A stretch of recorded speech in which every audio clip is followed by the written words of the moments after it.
हजारों करोड़ का माल जाता है यहाँ से विदेशों में। सोना है ये सोना। इज्जत करता है लोग आपकी। इज्जत नहीं करते हैं, डरते हैं सब। और डर की यही दिक्कत है कि कभी भी खत्म हो सकता है।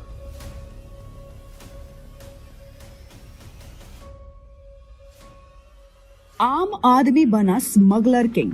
भारत में अंडरवर्ल्ड और स्मगलर्स की कहानी 60s के दशक से आम हो चुकी है। 90s के दशक में तो मुंबई में डॉन का अलग ही खौफ था और इन्हीं में से एक था हाजी मस्तान।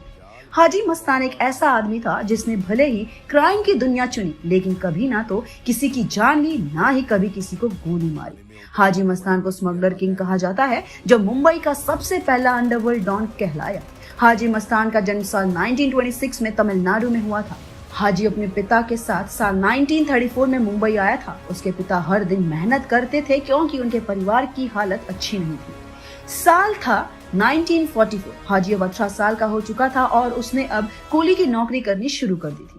हाजी मुंबई डॉक्स पे कूली का काम करता था। इसी बीच हाजी मस्तान की मुलाकात गालिब शेख नाम के आदमी से हुई। गालिब ने हाजी को बताया कि उसे एक खास सामान यानी सोने की महंगे बिस्किट्स और घड़ी को उठाना होगा। हाजी तुरंत राजी हो गया। कई बार सामान उठाते उठाते हाजी की गालिब से गहरी दोस्ती हो गई। कूली का काम करते करते हाजी मस्तान का मन लग चुका था। उन दिनों विदेश से आने वाले लोग महंगे महंगे सामान अपने साथ लाते थे, लेकिन सामान पर लगने वाले ज्यादा का टैक्स मुसीबत होता था। ऐसे में उनकी मदद मस्तान करता था, जिससे उसे अच्छे खासे पैसे मिल जाते थे। नया बच्चा और कूली होने के चलते मस्तान पे कोई शक नहीं करता था और इसी तरह से उसने स्मगलिंग के धंधे को ही अपना मुख्य पर्पस बना लिया। साल 1950 तक हाजी मस्तान की जिंदगी बदल चुकी थी। साल 1956 में मस्तान की दोस्ती स्मगलर सुकू नारायण से हो गई, जो गुजरात का फेमस स्मगलर था। सुकू नारायण की दोस्ती मस्तान के लिए फायदे की रही। दोनों अब मिलकर स्मगलिंग के धंधे में खूब पैसे कमा रहे थे। इसी सीन के बाद हाजी मस्तान के नाम के आगे माफिया लग गया था। कहाँ गरीब मस्तान 70s के दशक में अमीरों की जिंदगी जी रहा था। स्मगलिंग के धंधे में अपनी पकड़ बिठा चुका हाजी मस्तान अब डिजाइनर सूट्स पहनकर मर्सिडीज में घूमने लगा था। वहीं 70s के दशक में जब देश में इमरजेंसी घोषित हुई, तब हाजी मस्तान को गिरफ्तार करके जेल में डाल दिया गया। जेल में हाजी मस्तान की मुलाकात जयप्रकाश नारायण से हुई और 18 महीनों बाद जब वो जेल से बाहर आया तो उसने क्राइम की दुनिया को छोड़ने का फैसला कर लिया।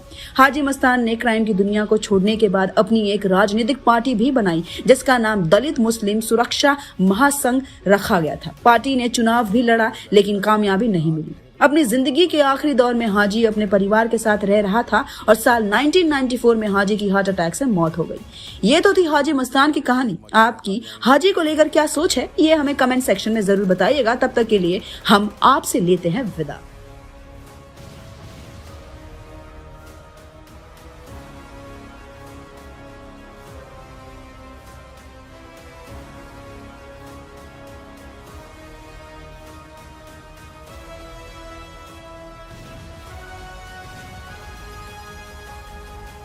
रॉकी अभी जिंदा है।